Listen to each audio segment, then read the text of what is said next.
तुम कल आना और हमारे प्रभु से मिल लेना। सनकादिक ऋषियों को क्रोध आ गया, कहने लगे दुष्ट, हमें रोकता है, तेरी हिम्मत कैसे हुई हमें रोकने की। जय और विजय को भी क्रोध आ गया। सनकादिक ऋषि इधर प्रवेश करने की कोशिश करते हैं और जय और विजय ने घसीट करके बाहर निकाल दिया। फिर प्रवेश करने की कोशिश की और फिर घसीट करके बाहर निकाल दिया। एक बार नहीं, दो बार नहीं, जय और विजय ने ये गलती 3 बार की। सनकादिक ऋषि क्रोध से भर गए और उसी समय कहने लगे दुष्टों, तूने हमें रोकने की कोशिश की है, जाओ मैं तुम्हें श्राप देता हूँ, 1 जन्म नहीं, 2 जन्म नहीं, बल्कि 3 जन्मों तक राक्षस बनोगे। अरे भैया, जब इतने शब्द सुने पैरों तले की जमीन खिसक गई। विचार करने लगे, ये मैंने क्या कर दिया। 1 जन्म नहीं, 2 जन्म नहीं, 3 जन्मों तक राक्षस बनने का श्राप हमें ऋषियों ने दिया है, अब तो पैरों में गिर गए। कहने लगे हे नाथ, मुझे क्षमा कर दीजिए, मैं ऐसी गलती दोबारा नहीं करूंगा। सनकादिक ऋषि बोले,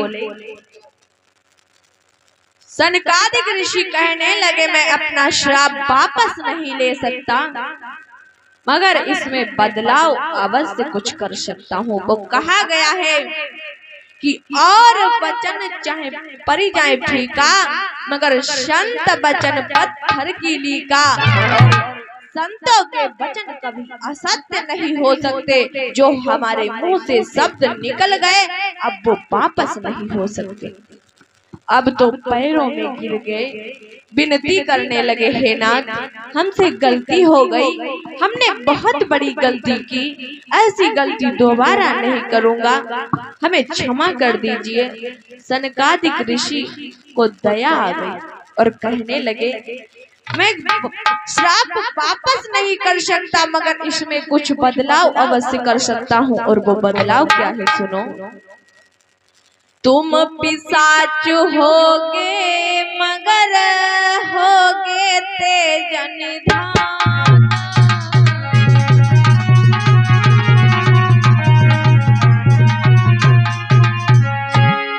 तुम पिशाच होगे मगर होगे तेज निधान। तुम्हें उधारेंगे सोए मदीना बंधु भगवान।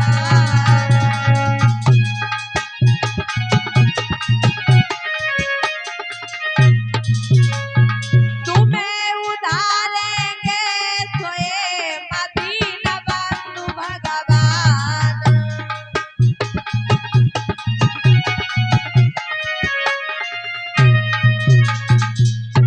जब ये श्राप दे दिया कि मैं अपना श्राप अब वापस नहीं ले सकता, मगर इसमें बदलाव अवश्य कर सकता हूँ। और वो बदलाव यह है, तुम राक्षस जरूर बनोगे, मगर इतने बलशाली राक्षस बनोगे कि तुम्हारा उद्धार करने के लिए पार ब्रह्म परमेश्वर को आना पड़ेगा, तभी तुम्हारा उद्धार होगा।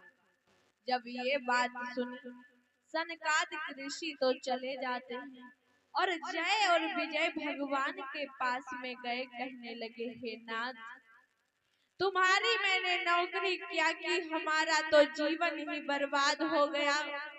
सनकादिक ऋषियों को मैंने रोका तो उन्होंने हमें श्राप दे दिया है कि 1 जन्म नहीं, 2 जन्म नहीं, बल्कि 3 जन्मों तक मैं राक्षस बनूंगा। अब मैं क्या करूं। तो भगवान कहने लगे तुम चिंता न करो। सनकादिक ऋषि ने एक शब्द और कहा था कि त्रेता के 4थे चरण में तुम्हारा उद्धार होगा। तो सुनो, मैं युगों का बदलाव कर दूंगा। इसीलिए सतयुग के बाद त्रेता आया। हमारे यहाँ पहले 2 गिनती होती है, बाद में 3 गिनती होती है, मगर भगवान ने 3 पहले कर दी और बाद में द्वापर किया। और इसीलिए चौथे चरण में भगवान ने रावण को मार के उसका उद्धार किया। और इधर सतयुग में एक ऋषि हुए थे कश्यप ऋषि, जिनकी पत्नी थी दिव्य, अति, विनता और कद्रु। इधर ये चारों इनकी पत्नियां थीं। दिव्य से राक्षसों का जन्म हुआ और अदिति से देवताओं का जन्म हुआ। इसी तिथि से उन दोनों पहरेदारों ने जन्म लिया, जिसका नाम जय और विजय था। जब दोनों का नामकरण संस्कार हुआ, एक का नाम हिरणाक्ष और दूसरे का नाम हिरण्यकश्यप रखा गया। धीरे धीरे दोनों बड़े होने लगे। अब तो हिरणाक्ष इतना पाप करने लगा, पृथ्वी मैया घबराने लगी। और एक दिन ऐसा हुआ कि पृथ्वी मैया को ही वो पातालपुरी में ले जाकर के छिप गया। चारों ओर हाहाकार मच गया, अंधकार छा गया।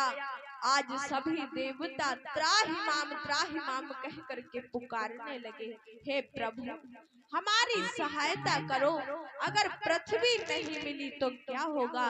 तब भगवान ने सभी देवताओं की विनती सुनी और पातालपुरी में जा करके वराह का रूप बना करके आज हिरणाक्ष को मारा और पृथ्वी का उद्धार किया।